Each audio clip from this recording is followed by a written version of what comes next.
So you want to talk about one of the best episodes of Spy Family. I know a few episodes ago I said, oh, the battle with Yor on the ship was definitely one of the best episodes yet that we've seen from this show. But this has got to be the funniest of all the best episodes of Spy Family.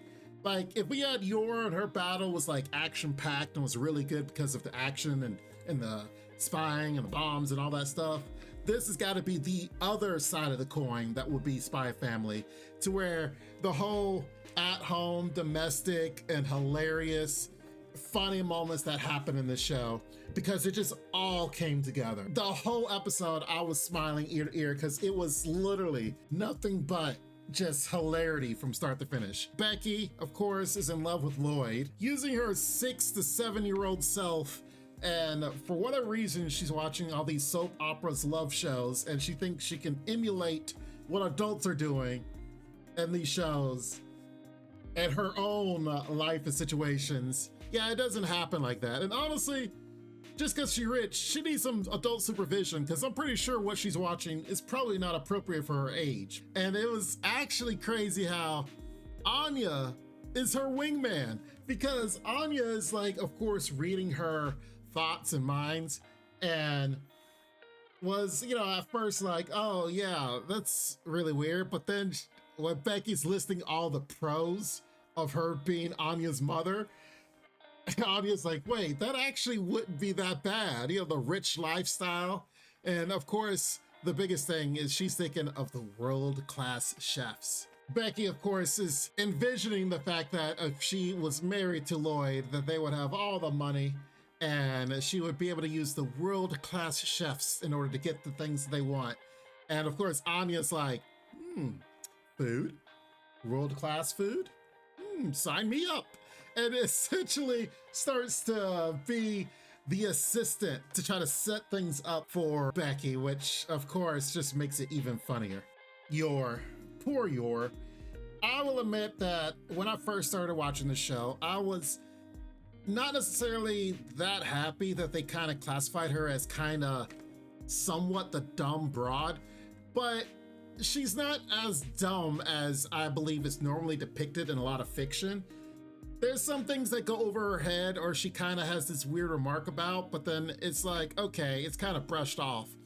She makes up for it in a lot of other different ways. And of course, this moment where she thinks she's put alcohol in Becky's drink, because Becky, of course, is like playing around and be like, oh, I'm drunk, and try to get close to Loid.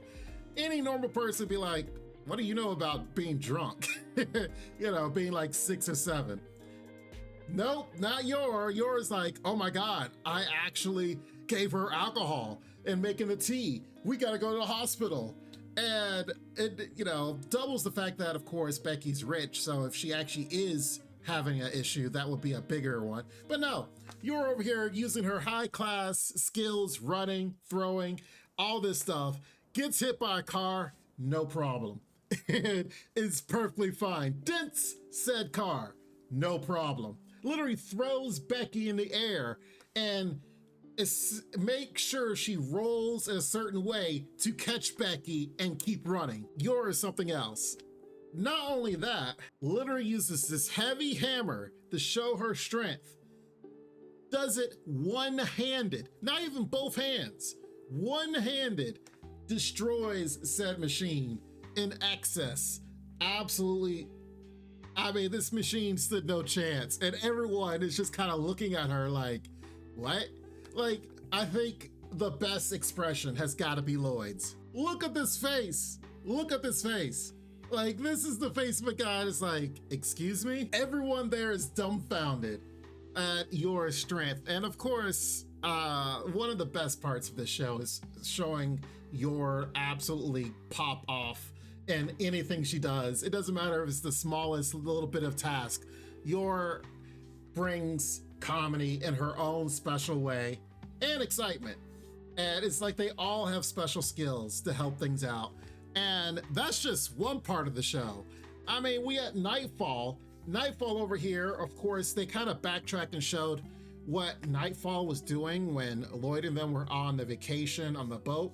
Nightfall was pretty much doing all of the missions that Loid would normally have to take care of. She was actually covering for him and helping him out. And she did all the tasks herself. And not only that, after she completes missions, she goes for a training arc. She sit here and was like, okay, I'm good with the missions. But then she remembers how in the tennis matches from last season, how Yor beat her. So she's like, I gotta do even better. So she goes on her own training arc to get stronger and get better. And look at her. She's literally riding a crocodile. It's like, oh man, the show, it's like, these are just some of the things that were absolutely hilarious in this episode. There was so much more, so much more. Funny parts aside, I do have to get a little bit serious. Who is this guy?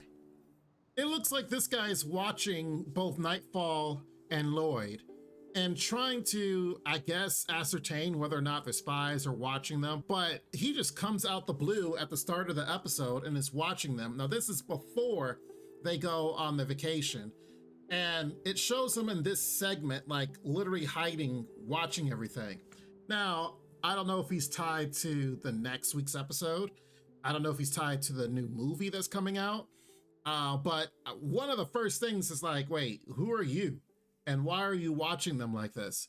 And I don't know if Loid or Nightfall knows he's there, but nothing was said about him. So it's like, okay, that's a little weird. They did sprinkle this in here to be like, okay, keep a watchful eye on this guy.